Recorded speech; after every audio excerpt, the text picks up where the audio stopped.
Quantas vezes assim Nosso Senhor louvou e glorificou a São João Batista no interior de sua alma.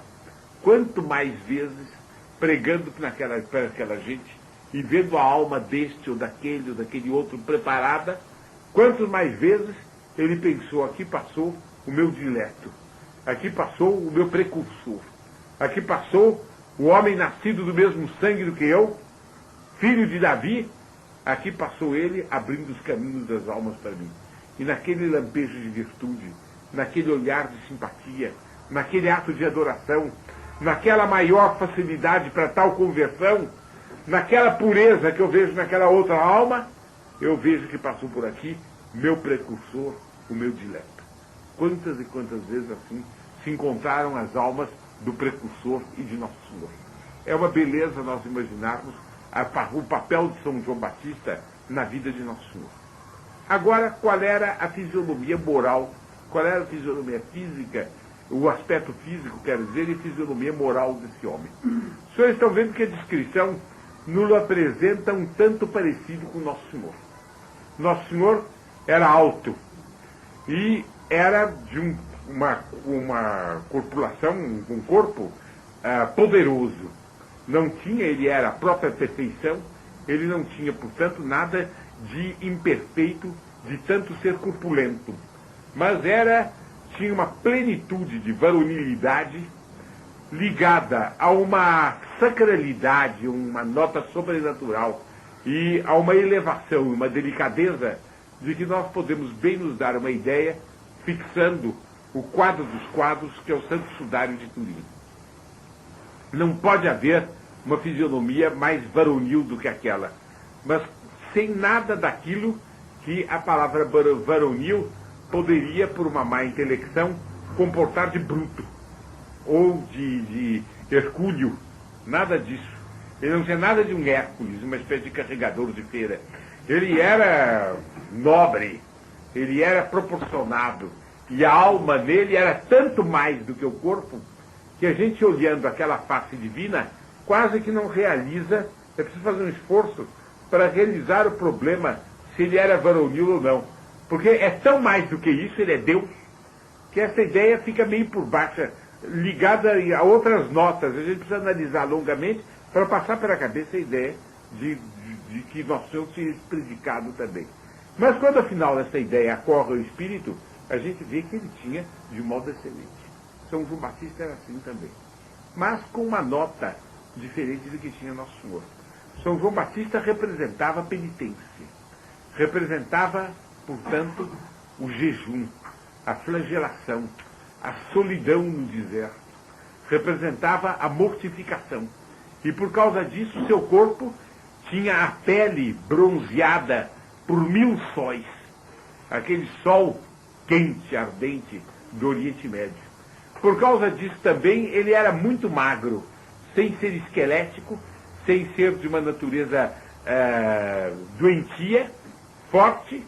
Ele era forte, ele era, entretanto, muito magro. De tal maneira, os jejuns o haviam consumido. Né? Ele era também a própria representação da severidade. Era uma severidade cheia de bondade, mas era um homem todo cheio de severidade. Ele passava por toda parte dizendo: fazei penitência porque o Senhor está próximo. E só falava a respeito da missão dele. E a missão dele era só uma: é lembrar as pessoas para fazerem penitência. Ora, fazer penitência não é coisa simples. A gente só convence os outros de fazerem penitência quando a gente convence os outros que pecaram. E aqui está o fundo da missão dele. Quer dizer, com toda esta retidão dele, ele fizera muito jejum, muita penitência, para pagar pelos pecados do povo. De maneira que, por causa da penitência dele, Deus perdoasse aqueles a quem ele ia pregar. E assim a palavra dele tivesse eficácia. Mas aparece para aquele povo ganancioso, preocupado exclusivamente com as coisas da terra, adorador do conforto e da vida agradável, na medida em que as condições daquele tempo podiam permitir. Aparece para aquele povo um homem que é um choque contra tudo isto. E que, ao contrário, é desprendido. É um facho ardente de amor de Deus. Ele só vive para a realização da missão que ele tem. Só tem Deus diante dos olhos. Aquele povo que esperava um Messias temporal, um rei poderoso, ele aparecia falando do Messias, mas um Messias que era anunciado não por um grande guerreiro, nem por um potentado, mas era anunciado por um homem penitente. Ele produziu um choque sobre as pessoas. E o contraste do homem impuro, do homem ganancioso, com aquele homem reto, simples, eloquente, e que o tempo inteiro bradava fazer penitência. Ele deixava as consciências profundamente abaladas. Ele produzia uma enorme vergonha. As pessoas compreendiam, no contato com ele, que não deviam ser daquele jeito. E ele completava o efeito dizendo: endireitai os caminhos do Senhor, aí vem o Messias, o dia de Deus está próximo, etc, etc. E por toda a paz por ele passava, isso era acompanhado com uma nota de severidade. O que é a severidade? A severidade é a virtude por onde se detesta efetivamente o que deve ser detestado em toda a medida em que o deve ser. Isso é severidade.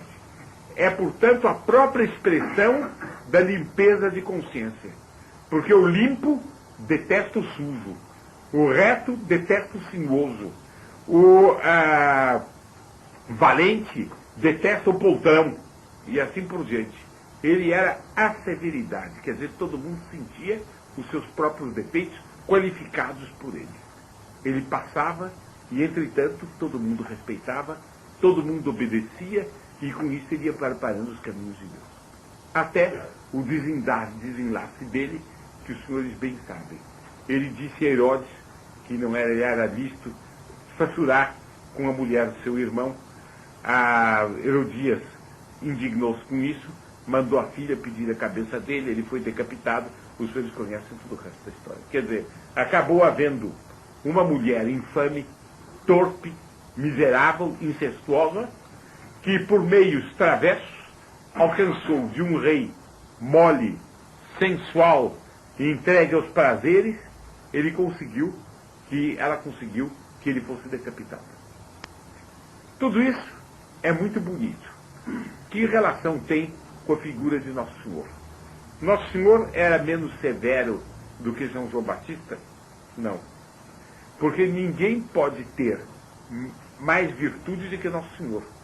Ora, a severidade é uma virtude, logo São Nosso Senhor a tinha mais do que São João Batista.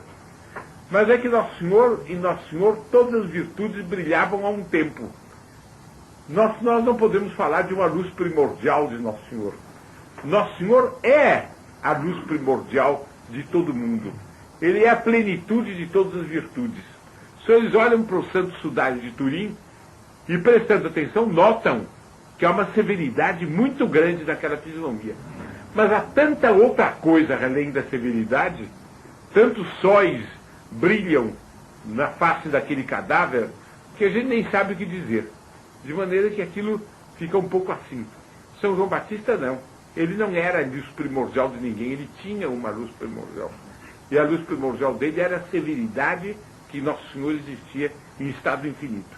Então a severidade dele, menor do que a de Nosso Senhor, infinitamente menor do que Nosso Senhor, uma vez que só se pode ser infinitamente menor do que ele em todos os sentidos, a severidade de São João Batista era mais saliente do que a de Nosso Senhor. Era mais sensível, era mais visível do que a de Nosso Senhor, mais perceptível do que a de Nosso Senhor.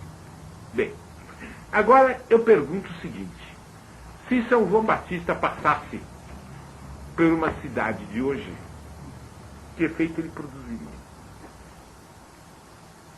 Se de repente aparecesse São João Batista virando a esquina da Rua Martim Francisco e entrando aqui na Rua Botânico Prado e passando aqui em frente de nós, rumo à Avenida Angélica, não digo trajado de um modo tão singular, mas digamos vestido como um frade franciscano, com um burel franciscano, com sandálias, etc, etc, ou com um burel carmelita, passando aí com toda essa fisionomia, que efeito ele produziria sobre os homens de hoje? Sobre os homens daquele tempo, se bem que o seguissem de um modo incompleto, um certo efeito ele produziu. Senão ele não teria preparado os caminhos do Senhor. Ora, ele preparou. Logo, um certo efeito ele produziu. Aqui, hoje em dia, que efeito ele produziria? Nós poderíamos levar a nossa pergunta mais longe. Imaginem que ele, virando a esquina da Martim Francisco para Martinico Prado, não chegasse à Avenida Angélica. Ele abrisse um portão na calçada do lado esquerdo de quem faz esse trajeto. Ele abrisse um portão quase a meio caminho. É uma casa consagrada a Deus, onde existem pessoas, moram pessoas, onde afluem para uma conferência pessoas que vivem para Nossa Senhora. Imaginem que ele entrasse aqui com toda a severidade dele e dizendo: fazei penitência, fazei penitência. E imaginem que, ao verem São João Batista, cada um dos senhores sentisse, cada um de nós, não dos senhores apenas, mas cada um de nós, sentisse todos os nossos defeitos, todos os nossos pecados aparecerem com uma plena saliência. E ao mesmo tempo, nós sentirmos perfeitamente o mal que aquilo tem. Vermos toda a nossa consciência diante do nosso olhar e se realizar diante de nós aquilo que Davi disse no Salmo: peccatum meum contra me semper. Meu pecado, meus pecados, meus defeitos, como que se destacaram de mim e se puseram em frente de mim como um outro homem. Estão continuamente diante de minha face. Ali estou eu com todos os meus defeitos. Nós estaríamos preparados a receber esta presença celeste? Nós seríamos ávidos desta revelação? Nós estaríamos em condições de aproveitá-la? O que é que nos aconteceria? Notem, era um homem cheio de bondade. E a prova de que ele era cheio de bondade é que ele era severo. Porque quem tem em alto grau uma virtude, tem em grau igual todas as outras. E se ele era muito severo, ele era muito bom também.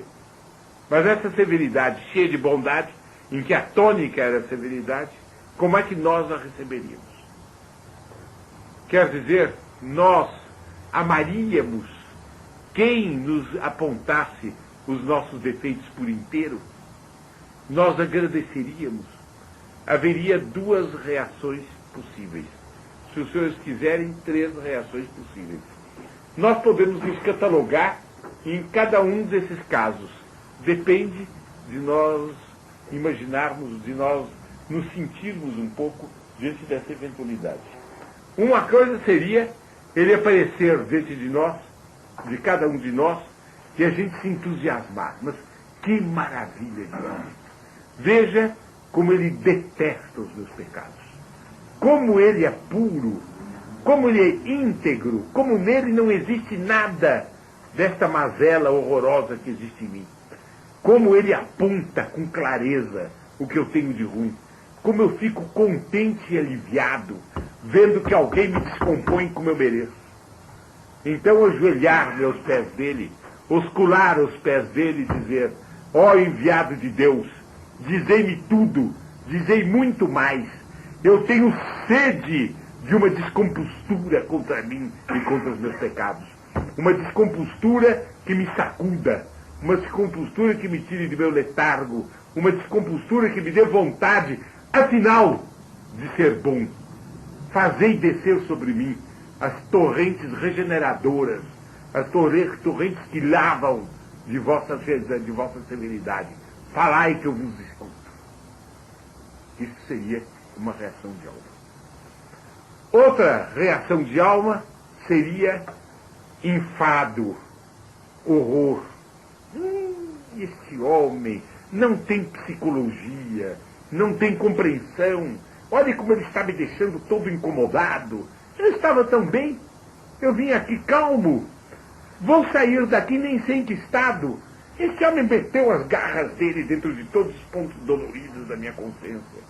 Coisas que eu não gosto de pensar, coisas que eu não gosto que pensem a meu respeito, problemas que eu consegui sepultar e nos quais há anos eu não penso, mal-estares indefinidos com os quais eu não procuro esgrimir e que eu combato apenas por meio do esquecimento e do NANE, tudo isso ele leva à tona. E minha tranquilidade foi-se embora. Miserável! Não há um raio que parta esse homem. Havia um outro meio termo. Posição extrema entre os dois. Ouvi. Puxa, que colosso. Que bom encontro eu fiz hoje à noite. Que orador eloquente. Ele me disse umas coisas duras, mas disse de um modo tão agradável, com tanta bondade, tão interessante, que francamente está me distraindo, não é um homem comum. É uma noite bem agradável, bem cheia que eu estou tendo. Pode falar, eu estou vindo. Terminado, diz, já é meia-noite, é hora agora de eu ir ao bar com alguma coisa. Chega no bar, primeira pergunta, que novidades há? Como vai a eleição de vereadores em São Paulo? Blá, blá, blá, blá, blá, blá. Quando vou dormir não se lembra mais de São João Batista, tudo foi embora. São 3 posições de alma possíveis, com todas as gamas intermediárias que essas reações arquetípicas comportam. Nós poderíamos nos perguntar, cada um de nós, em que estado se coloca. Vocês dirão, não, mas é muito difícil. Eu digo, não, meu caro, não é tão difícil. Se quiser saber, basta pedir a alguém que lhe diga bem seus defeitos. Como é que você toma? Diz a Escritura, repreende o justo.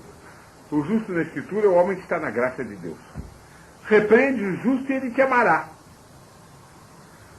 Se alguém nos passar uma repreensão com afeto, com estima, mas dizendo tudo, o que é que nós fazemos? Por favor, diga mais. Alivie minha consciência. Esclareça mais. Quantas vezes fizemos isso em nossa vida? Ou nós ficamos nodosos.